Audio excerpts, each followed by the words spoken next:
Okay. Kanhangad DYSP ഓഫീസിലേക്ക് youth കോൺഗ്രസിന്റെ മാർച്ചാണ്.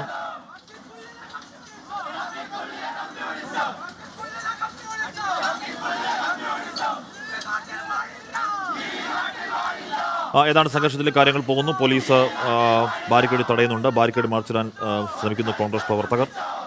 അരുൺ പാറക്കൽ ഒരുങ്ങളും ചേരുന്നു. അരുൺ, ഒരു നിൽക്കുന്നവർ സംഘർഷത്തിലേക്ക് ഇതുവരെ കാര്യങ്ങൾ പോയിട്ടില്ല അല്ലേ?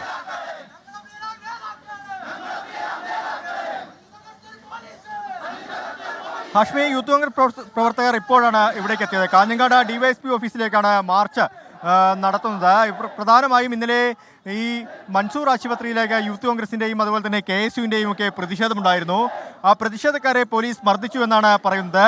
ഈ യൂത്ത് കോൺഗ്രസിൻ്റെ സംസ്ഥാന ജനറൽ സെക്രട്ടറി ജോമോൻ ജോസിന് ഇന്നലെ തലക്കടിയേറ്റ് ഗുരുതരമായ പരിക്കേറ്റിരുന്നു. എന്തായാലും വലിയ രീതിയിലുള്ളൊരു സംഘർഷ സാധ്യത ഇപ്പോൾ ഇവിടെ നിലനിൽക്കുന്നു എന്നുള്ളതാണ്. ഇപ്പോൾ കാഞ്ഞങ്ങാട് ഡിവൈഎസ്പി ഓഫീസിലേക്ക് മാർച്ച് എത്തിയിട്ടുണ്ട്. പ്രവർത്തകർ ബാരിക്കേഡ് മറികടക്കാനുള്ള ശ്രമം തുടങ്ങിയിട്ടുണ്ട്. ബാരിക്കേഡ് മറിച്ചിടാനുള്ള ഒരു ശ്രമം തുടങ്ങിയിട്ടുണ്ട്. ഇന്നിപ്പോൾ പ്രകോപനം സൃഷ്ടിക്കുമെന്നാണ് നമുക്ക് പ്രവർത്തകരുടെ ഭാഗത്ത് നിന്ന് പ്രകോപനം ഉണ്ടാകുമെന്നാണ് നമുക്ക് മനസ്സിലാക്കാൻ സാധിക്കുന്നത്. കനത്ത പോലീസ് സന്നാഹം ഇവിടെ ഒരുക്കിയിട്ടുണ്ട്. 3 ഡിവൈഎസ്പിമാരാണ് ഈ സുരക്ഷാ ക്രമീകരണങ്ങളൊക്കെ തന്നെ വിലയിരുത്തുന്നത്.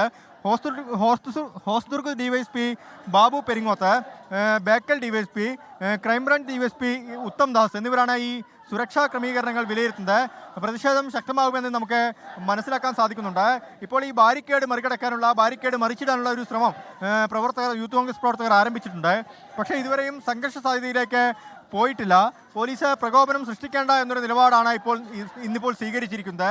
കാരണം ഇന്നലെ ഈ മൻസൂർ ആശുപത്രിയിലേക്ക് നടത്തിയ മാർച്ചിൽ എല്ലാ വിദ്യാർത്ഥി യുവജന സംഘടനകൾക്ക് നേരെയും പോലീസിൻ്റെ മർദ്ദനമുണ്ടായി.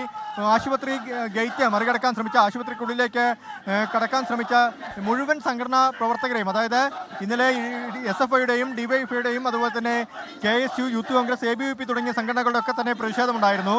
പോലീസ് എല്ലാവർക്കും നേരെയും ലാത്തി വീശുന്ന ഒരു സാഹചര്യമുണ്ടായി.